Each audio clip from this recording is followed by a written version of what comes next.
और 15 अगस्त का मतलब गणतंत्र दिवस, आजादी का दिवस। इस देश को गोरों ने अपना गुलाम बना लिया था, 100 साल इस पर राज्य किया। आमेन। कई लोग सोचते हैं ऐसा कि ये वही धर्म के लोग हैं जिन गोरों ने हमारे देश पर राज किया, उन्हीं के प्रभु को ये लोग इधर प्रचार करते, इन्हें शर्म नहीं आती, ऐसी चीजें बोलते हैं ना कई लोग। लेकिन मैं आपको बताना चाहता हूं, परमेश्वर के वचन में लिखा है कि जो अन्याय करेगा, किसी के साथ धोखा करेगा, धोखे से उसका एक भेड़ भी ले लेगा, एक धोखे से भेड़ भी ले लेगा, भेड़ का बच्चा या भेड़, परमेश्वर कहता मैं उसका भी बदला उसे दूंगा। आमेन। अभी पूरी पृथ्वी के लोग परमेश्वर के हैं। पाप के कारण मनुष्य एक दूसरे का बैरी बन गया। क्या गोरों ने इस देश पर जो 100 साल राज्य किया, क्या आपको इतिहास में पूरी दुनिया में ये नहीं लगता कि राजा और महाराजा एक दूसरे के इलाके को जीत रहे थे, उन्हें मार रहे थे, उनके देश को अपना बना रहे थे? ऐसा इतिहास में पढ़ रहे हैं या नहीं पढ़ रहे? कितने देशों को भी पढ़ोगे, वहां पर भी उन्होंने जबरदस्ती उस देश को अपना बना लिया। तो ये सारी दुनिया में ऐसी चीजें हो रही थी, लेकिन परमेश्वर ने उन्हें थोड़ी कहा ऐसा करो। जब अनुग्रह हो गया उसके बाद परमेश्वर ने ऐसा नहीं कहा। यह बात याद रखो, अनुग्रह के बाद, यीशु के क्रूसीफाई होने के बाद, गोरे लोगों के देश में भी यह सुसमाचार प्रचार हुआ सच्चाई का, और उन लोगों ने विश्वास किया।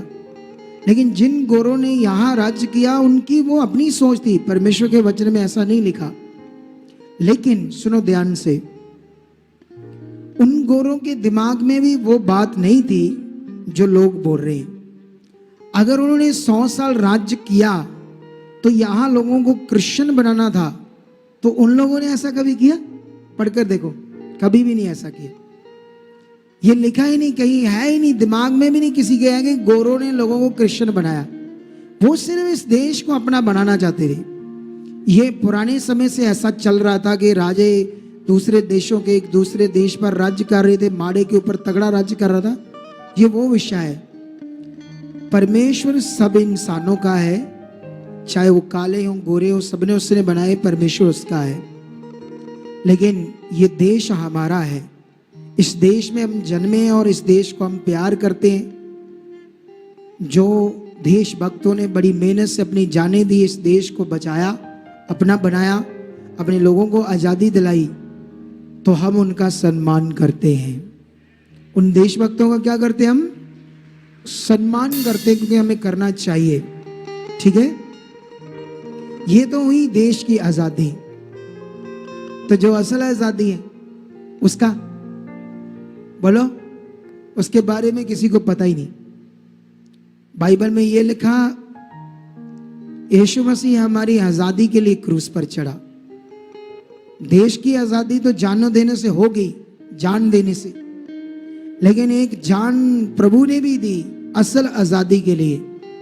वो थी हमारे मौत की आज़ादी, हमारी रूह की आज़ादी, हमारे पाप से छूटकर परमेश्वर से मिलाप करने की आज़ादी। ये बड़ा विषय है, ये भी आज़ादी है। लेकिन आज हम, कल 15 अगस्त है, तो आज 14 अगस्त है, तो आज ही हम लोग अपने देश के इस आज़ादी दिवस को थोड़ा सा सेलिब्रेट करेंगे अपने देश की खुशी के लिए। दिल की गहराइयों से दिन रात दुआ मांगूं, तेरी खातिर यीशु मसीह से मैं चैन और आराम मांगूं, तेरी खातिर यीशु मसीह से मैं चैन और आराम मांगूं। वतन मेरे तुझे चाहूं, तेरी खातिर दुआ मांगूं। वतन मेरे तुझे चाहूं, तेरी खातिर दुआ मांगूं।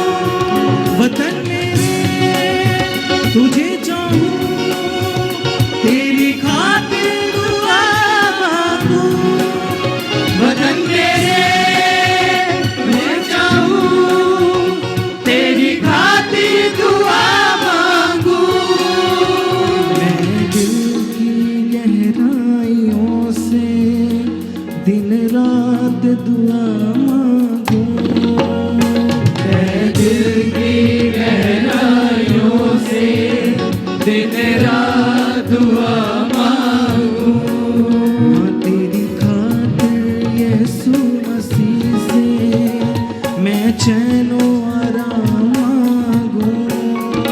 तेरी खातिर यीशु मसीह से मैं चैन आराम मांगू। वतन मेरे तुझे चाहूं, तेरी खातिर दुआ मांगू। वतन मेरे तुझे चाहूं, तेरी खातिर दुआ मांगू। वतन मेरे तुझे चाहूं, तेरी खातिर दुआ मांगू। वतन मेरे तुझे चाहूं, तेरी खातिर दुआ मांगू। भारत देश हमारा सारे जहां से अच्छा। भारत देश हमारा सारे जहां से अच्छा।